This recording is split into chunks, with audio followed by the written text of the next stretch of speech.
বৃন্দাবন ধাম লাভ করতে পেরেছিলেন এবং ভগবানের শুদ্ধ ভক্তে পরিণত হতে পেরেছিলেন। তাহলে আমরা কতটা সৌভাগ্যবান। আমাদের কোনো তপস্যাও করতে হলো না এই কলিযুগে আসার জন্য। আর যদি আমরা এই সুযোগটা হাতছাড়া করি তাহলে কি আমাদের মতো আর দুর্ভাগ্যবান কেউ আছে?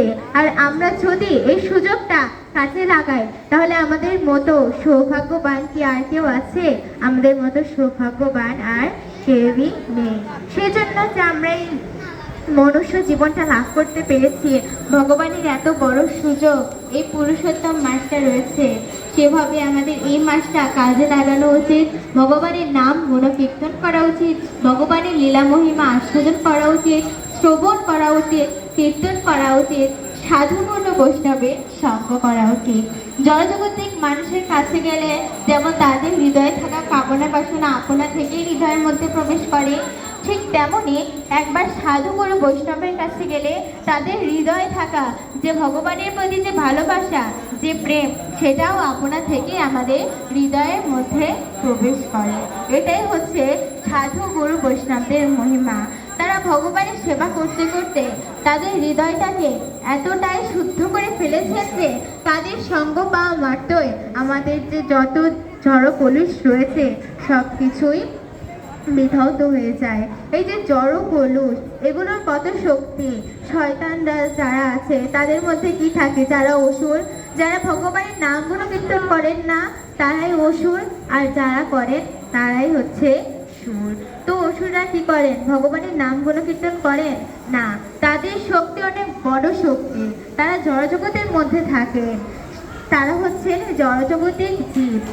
আর সেই জড় কলুষ তাদের ভিতরে থাকা, সেই জড় কলুষটা বিধৌত হয় একমাত্র সাধু গুরু বৈষ্ণবদের সঙ্গে মাধ্যমে। তাদের সঙ্গের মাধ্যমে আমাদের কলুষ বিধৌত হয় এবং তাদের চরণ ধুলি আর চরণ ধৌত জল গ্রহণের মাধ্যমে কৃষ্ণ প্রেম ভক্তি আমরা লাভ করতে পারবো। স্বয়ং মহাপ্রভু তিনি তো আমাদের এই পৃথিবীতে এসে আমাদেরকে শিক্ষা দিয়ে গিয়েছে, সেই জন্য তিনি নিজের স্বয়ং সমস্ত ভক্তবৃন্দের চরণধূলি গ্রহণ করতেন।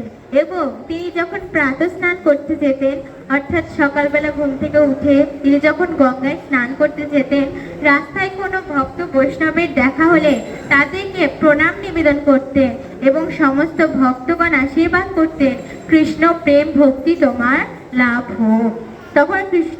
তখন মহাপ্রভু বলতেন, আপনারা আমাকে সঠিক আশীর্বাদ প্রদান করেছেন। কেন? কারণ আমরা যে জড়জগতে আশীর্বাদ করি, তোমার ধন জন, বাড়ি ঘর, এগুলো লাভ হোক, এগুলো আশীর্বাদ শুধু বৃথা, এগুলো কখনোই ফলপ্রসূ হয় না। আর আমরা যদি তাকে আশীর্বাদ করি তোমার কৃষ্ণ প্রেম ভক্তি লাভ হোক, এটাই একমাত্র ফলপ্রসূ হয়। সেজন্য মহাপ্রভু নিজে শিক্ষা দিয়ে গিয়েছেন জগৎজীবকে যে আমাদেরকে চাওয়া উচিত আর আমাদেরকে আশীর্বাদ করা উচিত।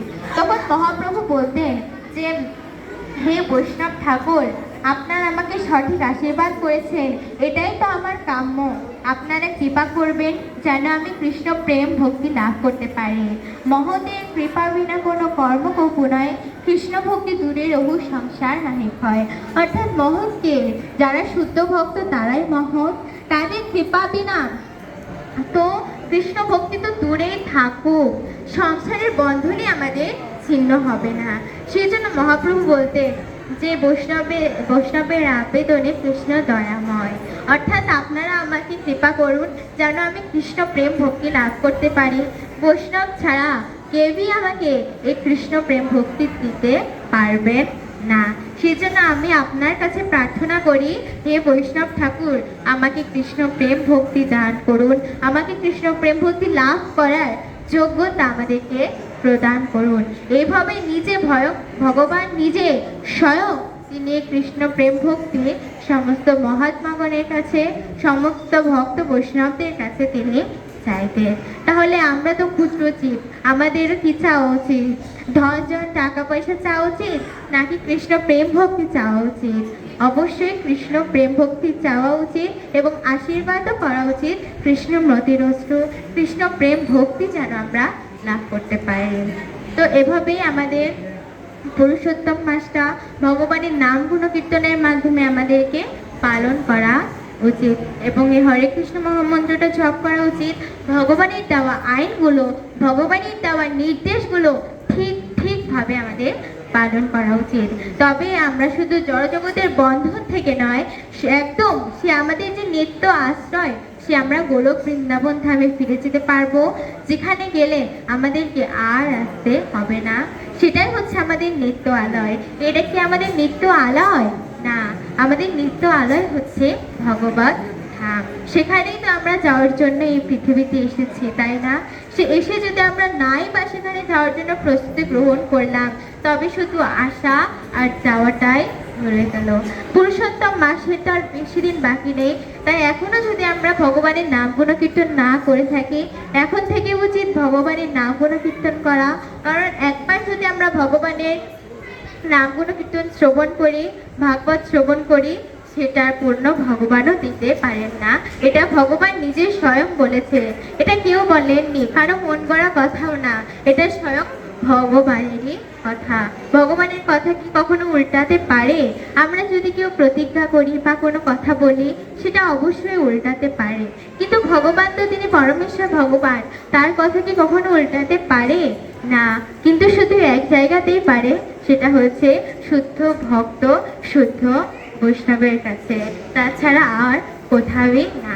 তো এভাবে ভগবান বলেছেন যে তোমরা আমাদের এই মাসে আমার নাম গুণকীর্তন করো, তাহলে তোমরা অচিরেই কৃষ্ণ প্রেম ভক্তি লাভ করতে পারবে।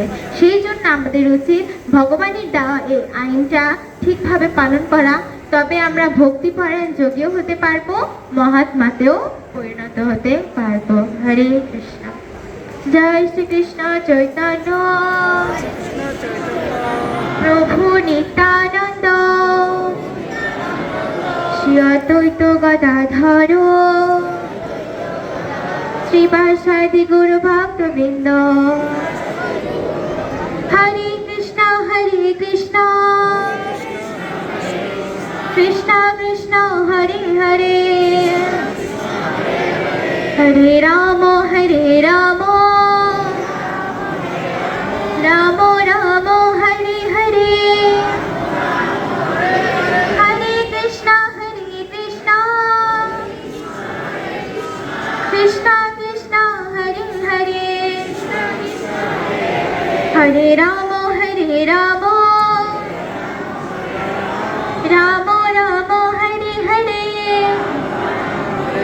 হরে কৃষ্ণ কৃষ্ণ কৃষ্ণ হরে হরে, হরে রাম রাম রাম হরে হরে।